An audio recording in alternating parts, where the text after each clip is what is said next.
change of position of any object with the passage of time in any direction, किसी भी direction में अगर वो अपनी पोजीशन को चेंज करके जा रही है तो मतलब क्या है, वो अपनी पोजीशन चेंज कर रही है तो उसको क्या बोलेंगे, स्पीड बोलेंगे।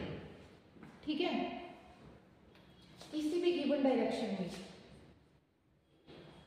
Change of position of an object in given time in any direction, किसी भी डायरेक्शन में, इसकी कोई पर्टिकुलर डायरेक्शन नहीं होएगी, इसीलिए हम इसको क्या बोलेंगे, scalar. Scalar quantity, scalar quantity कौन सी, जिसका सिर्फ मैग्नीट्यूड होता है, कोई पर्टिकुलर डायरेक्शन नहीं होती है। ठीक है, तो आप क्या बोल सकते हो, इसको क्या बोल सकते हो, स्पीड। ठीक है, तो ये होती है आपकी स्पीड। अब स्पीड किसके बराबर होती है, ये होता है आपका speed distance travelled, distance travelled upon time taken. जितना डिस्टेंस ट्रेवल करा गया है और जितने समय में करा गया है उन दोनों की रेशो को क्या बोलते हैं, स्पीड बोलते हैं। अब ये क्या होता है, अगर आप इसको देखो तो ये क्या है, डिस्टेंस को मीटर में मेजर करोगे और टाइम को सेकंड में, तो इसके एसआई यूनिट्स क्या हो जाएंगे, मीटर पर सेकंड, मीटर पर सेकंड। अब इसका डायमेंशनल फॉर्मूला क्या हो जाएगा, डायमेंशनल फॉर्मूला हो जाएगा। अब देखो इसमें लेंथ भी है, टाइम भी है, लेकिन मास का कोई कॉन्सेप्ट नहीं है, मास has zero dimension in speed, तो m0 l1 t - 1, तो इसके डायमेंशन क्या हो जाएंगे, l और t के बीच में दो डायमेंशन होंगे, मास has zero dimension in speed, इसलिए m0 l1 t - 1। अब इसके साथ साथ वेलोसिटी को भी रिलेट करते चलो ताकि इजी टू अंडरस्टैंड हो। अब ये क्या है, change of position, change of position of an object in given time in given direction. ये क्या है, एक पर्टिकुलर डायरेक्शन में ही चलती है। वेलोसिटी और स्पीड में यही फर्क है, जा तो दोनों रही है, with the passage of time object का स्टेट चेंज हो रहा है, उसकी पोजीशन चेंज होती जा रही है, लेकिन फर्क क्या है, ये एक इसकी पर्टिकुलर डायरेक्शन होती है, तो वो एक तरह से स्पीड जिसकी कोई पर्टिकुलर डायरेक्शन हो गई इज कॉल्ड वेलोसिटी। तो यहाँ पे ये क्या हो गई, एक वेक्टर क्वांटिटी हो गई।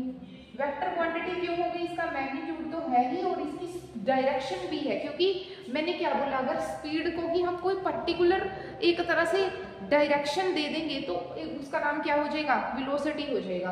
अब ये क्या होता है, वेलोसिटी को क्या बोलते हो आप, वेलोसिटी क्या होती है, ये होता है डिस्प्लेसमेंट।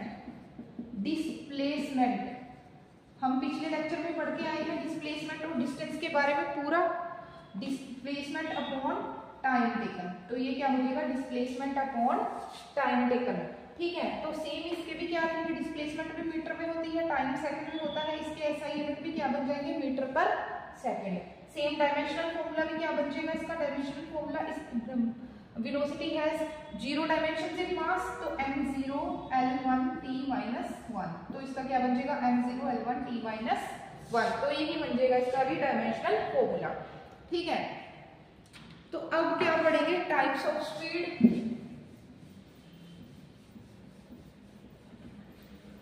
ऐसे ही उधर क्या पढ़ेंगे, टाइप्स ऑफ वेलोसिटी।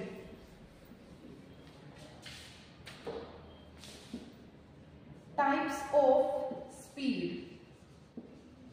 यहां पे क्या है, types of velocity.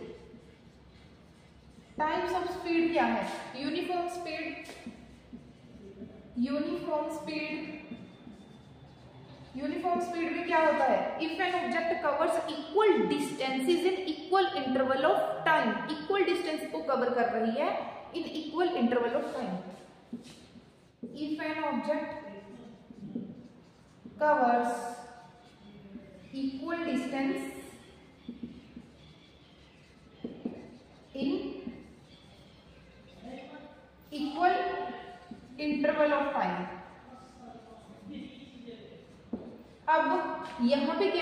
Types of, ये तो कौन सी होगी, यूनिफॉर्म स्पीड। अब यूनिफॉर्म वेलोसिटी, इसका फर्स्ट टाइप कौन सा होता है, uniform velocity.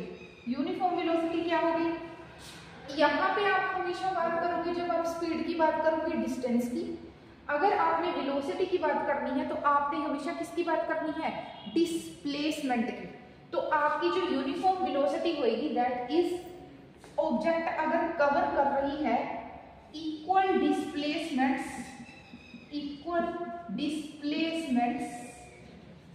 In equal interval of time. अगर आपकी कोई भी ऑब्जेक्ट है इक्वल डिस्प्लेसमेंट कवर कर रही है इक्वल इंटरवल ऑफ टाइम, तो वो यूनिफॉर्म वेलोसिटी होएगी। ठीक है, उसके बाद वेरिएबल स्पीड आ जाएगा। वेरिएबल स्पीड इधर क्या आ जाएगा, variable velocity, variable speed, variable velocity. अब वेरिएबल स्पीड में क्या होएगा, if an object covers unequal distances in equal interval of time, distance है वो कितना है, अनइक्वल, इसमें क्या है, जो डिस्प्लेसमेंट होएगी, वेरिएबल वेलोसिटी क्या होएगी, इसमें क्या हो जाएगा, या तो आपका जो है वेरिएबल वेलोसिटी की डेफिनेशन को आपने थोड़ा सा अलग तरीके से समझना है। इसमें क्या होता है कि डायरेक्शन ऑफ मोशन अगर चेंज हो जाए या स्पीड चेंज हो जाए तो जो आपकी वेलोसिटी होती है हम उसको बोलते हैं वेरिएबल वेलोसिटी। सेम वही कि अगर डायरेक्शन ऑफ मोशन चेंज हो गया या स्पीड चेंज हो गई तो वो क्या करेगी, अनइक्वल डिस्टेंसेस कवर करेगी। Same equal interval of time में तो अनइक्वल हो जाएगा ना, तो आप उस तरीके से इसको समझो। ठीक है, सेम डेफिनेशन ऐसे भी लिख सकते हो, लेकिन आपने इसमें ऐसे भी डिफाइन कर सकते हो कि अगर उसकी मान लो ऑब्जेक्ट कोई मूव कर रही है, उसकी स्पीड चेंज हो गई या उसका डायरेक्शन ऑफ मोशन चेंज हो गया, क्योंकि वेलोसिटी बेसिकली, वेलोसिटी और स्पीड में फर्क ही यही है कि अगर हम डायरेक्शन ऑफ मोशन कई बार चेंज कर देते हैं तो उसकी स्पीड पे भी फर्क पड़ता है, उसकी वेलोसिटी भी चेंज होती है, तो वो वेरी करती है with the passage of time. तो आप इसको यही बोल सकते हो कि इसमें क्या हो सकता है, स्पीड चेंज हो गई या आपकी जो डायरेक्शन ऑफ मोशन है वो चेंज हो गई, उसकी वजह से आपकी जो वेरिएबल है, जो वेलोसिटी है वो क्या होगी, वेरी करेगी, डायरेक्शन ऑफ मोशन जब चेंज हो गया। ठीक है, तो ऐसे ही एवरेज स्पीड क्या होती है, एवरेज स्पीड होती है total path covered, total distance covered या total path covered, total distance covered upon total time taken, total time taken. जितना आपने पाथ कवर किया, अगर आप एक जगह से दूसरी जगह जा रहे हो, जितना भी करा, टोटल का सम upon total time taken is called average speed. अब आपकी जो एवरेज वेलोसिटी है वो क्या होती है, एवरेज वेलोसिटी, एवरेज वेलोसिटी जो होती है वो क्या होती है, टोटल डिस्प्लेसमेंट, जितनी डिस्प्लेसमेंट हुई है या displacement upon total time taken. हमेशा जब आप बात करोगे तो यहाँ पे डिस्प्लेसमेंट की बात करते जाना है, यहाँ पे डिस्टेंस की बात करते जाना है, ये वेलोसिटी में। और ये अब डिस्टेंस है कभी भी नेगेटिव नहीं हो सकता है, डिस्टेंस पॉजिटिव रहेगा या जीरो रहेगा। जो डिस्प्लेसमेंट है, डिस्प्लेसमेंट पॉजिटिव भी हो सकती है, जीरो भी हो सकती है और नेगेटिव भी हो सकती है। ठीक है, अब आपका नेक्स्ट क्या आ जाएगा,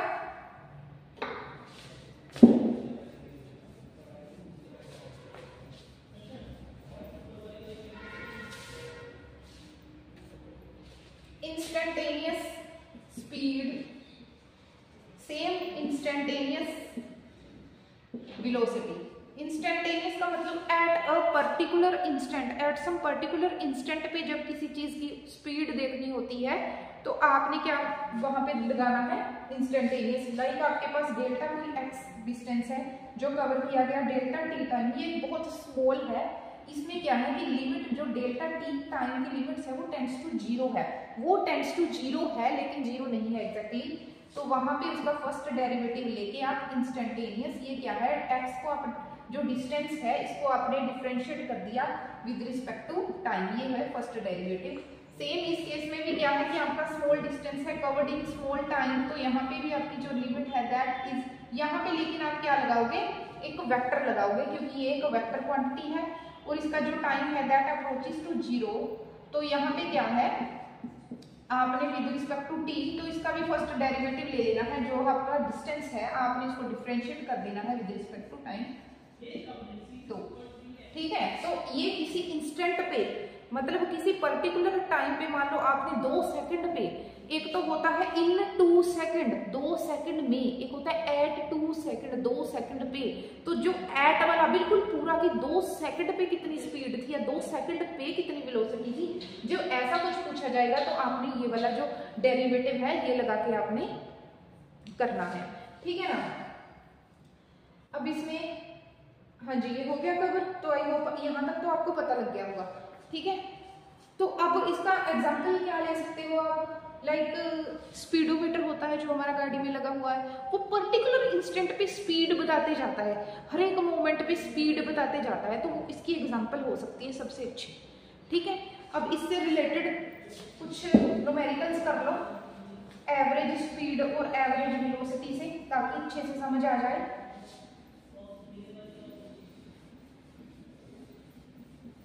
सबसे पहले तो क्या कर लेते हैं, सर्कल है एक, मान लो इसका रेडियस है आर नहीं 100 मीटर ले लो। अब क्या करता है, एक बंदा यहाँ से चलना शुरू करता है और पूरा सर्कल का चक्कर काट के आ जाता है, कितने टाइम में, 4 मिनट्स में आ जाता है। यहाँ से शुरू होता है और पूरे सर्कल को चक्कर काट के यहाँ पे 4 मिनट्स में आ जाता है, और इसका जो रेडियस है दैट इज 100 मीटर। अब यहाँ पे बताना क्या है, यहाँ पे बताना है एवरेज स्पीड और एवरेज वेलोसिटी। एवरेज स्पीड बतानी है एंड एवरेज वेलोसिटी बतानी है। तो एवरेज स्पीड क्या होगी, एवरेज स्पीड मैंने बताया था क्या है, total distance travelled, total path length, total path covered. तो कितना पाथ कवर हुआ है, अगर आप सर्कल के केस में देखोगे तो it's 2 pi r upon time, time taken time कितना है t, 2 into pi into 100 upon 4। यहाँ पे अगर मैं सीधा ही कैंसिल कर दूं तो कितना आ जाएगा, 50 पाई मीटर पर मिनट। ये तो क्या हो गया, आपकी एवरेज स्पीड हो गई। अगर कोई बच्चा इसको सेकंड में कन्वर्ट करके करना चाहता है तो वो सेकंड में कन्वर्ट करके भी कर सकता है। उसके बाद एवरेज वेलोसिटी, एवरेज वेलोसिटी कितनी हो जाएगी, टोटल डिस्प्लेसमेंट या डिस्प्लेसमेंट अपॉन टाइम टेकन। तो अब डिस्प्लेसमेंट कितनी हुई है, यहां से बंदे ने शुरू करा, पूरा चक्कर लगाया और दोबारा से यहीं आ गया, डिस्प्लेसमेंट इज 0, टाइम टेकन कितना है 4 मिनट, समथिंग अपॉन 0 इज 0। तो एवरेज जो वेलोसिटी होएगी वो कितनी है, 0। एवरेज स्पीड है ये इतनी है, लेकिन एवरेज वेलोसिटी कितनी है, 0 है, because displacement is 0, average velocity भी कितनी है, 0 है, ठीक है। अब इसका करते हैं दूसरा न्यूमेरिकल, इसके साथ रिलेटेड।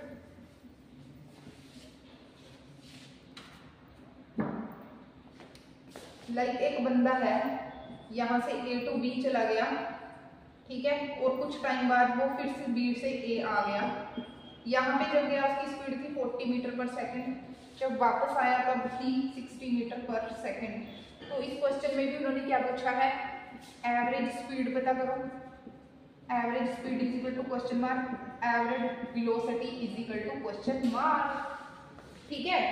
अब क्या है, यहाँ से यहाँ तक गया, अब इसमें मान लो डिस्टेंस कितना है s, टाइम कितना लगा है उसको, टाइम कितना लगा है नहीं पता, स्पीड कितनी है उसकी जो वेलोसिटी है, v से डिनोट कर लो इसको, डिस्टेंस को s से कर रहे हैं, तो वेलोसिटी कितनी है 40 मीटर पर सेकंड। तो टाइम कितना हो जाएगा, टाइम क्या हो जाएगा, distance upon speed, distance upon speed, ये हो गया फर्स्ट टाइम 1 जाने का। वापिस आने का कितना हो जाएगा, t2 मान लो वापिस आने का, यहाँ से यहाँ पे कितना डिस्टेंस ट्रेवल करा, डिस्टेंस तो सेम ही ट्रेवल करा, दैट इज s मान लिया, ठीक है। डिस्टेंस जाने का s है, आने का भी s है, तो टोटल ये तो डिस्टेंस की डोनेशन रिप्रेजेंटेशन मैंने लिखी है। तो फिर टाइम 2 कितना हो गया, कितना टोटल टाइम कितना हो गया, टोटल जो टाइम है वो कितना हो जाएगा आपका t1 plus t2 that is s/40 plus s/60 is equal to, ये कितना आ जाएगा 120, ये कितना आ जाएगा 3s plus 2s is equal to 5s/120, ठीक है, सेकेंड्स या जो भी है, ये इतना आपका कितना है टोटल टाइम आ गया। अब क्या पता करना है आपने, पहले तो क्या पता करना है कि एवरेज स्पीड पता करनी है। एवरेज स्पीड कितनी है, टोटल डिस्टेंस ट्रेवल्ड, टोटल कितना डिस्टेंस ट्रेवल किया, s जाने में किया s आने में किया 2s, टाइम कितना लगा 5s/120, ये क्या हो जाएगा 2s/5s × 120, ठीक है, s से s कैंसिल हो गया, ये कितना कितने पे कट जाएगा 24 पे, ये 48 मीटर पर सेकेंड, ठीक है, मीटर पर सेकेंड 48 मीटर पर सेकेंड। अब एवरेज वेलोसिटी फाइंड आउट करनी है, तो एवरेज वेलोसिटी क्या होती है, total displacement upon time taken. Total displacement कितनी है, जहां से वो गया था वहीं वापस आ गया, जहां से वो गया था वहीं वापस आ गया 0, टाइम कितना लगा 5s/120, तो टोटल एवरेज वेलोसिटी कितनी आ जाएगी, वो भी कितनी आ जाएगी 0 आ जाएगी। अब क्वेश्चन आता है, क्या एवरेज स्पीड और एवरेज वेलोसिटी बराबर हो सकती हैं क्या, जो उनका मैग्नीट्यूड है वो बराबर हो सकता है, मतलब ऐसा हो सकता है केस में लाइक अगर आपने देखनी है कि आपने यहाँ से चलना शुरू किया A से B, तो यहाँ तक आपने बोला था कि डिस्प्लेसमेंट की जब बात कर रहे थे, तो डिस्टेंस यहाँ से जब आप कवर कर रहे हो, डिस्टेंस यहाँ से लेके यहाँ तक आप डिस्टेंस कवर कर रहे हो, तो इस केस में क्या है, इस केस में आपका distance is equal to displacement है। तो यहाँ पे इस केस में आपकी जो एवरेज स्पीड है is equal to average velocity हो जाएगी। मतलब इस केस में क्या हो जाएगा, magnitude of average speed is equal to magnitude of average velocity. लेकिन जैसे ही आप वहां से वापस आ गए पॉइंट पे, तो यहाँ पे ये बराबर नहीं होंगी। अगर तो आप एक पर्टिकुलर डायरेक्शन में अलोंग ए स्ट्रेट लाइन चल रहे हो, स्ट्रेट पाथ को फॉलो करते हुए जा रहे हो, तो वहां तक जो आपका जो पाथ कवर्ड है, मतलब आपका वहां पर distance is equal to displacement हो जाएगा, और वहां पे ही आपकी जो एवरेज स्पीड है वो एवरेज वेलोसिटी के बराबर हो जाएगी। अदरवाइज जब आप मुड़ के दोबारा से इनिशियल पॉइंट पे आ जाते हो, तो वहां पे ये दोनों की वैल्यू, जो दोनों का मैग्नीट्यूड है न्यूमेरिकल वैल्यू इक्वल नहीं रहती। ठीक है, थैंक यू।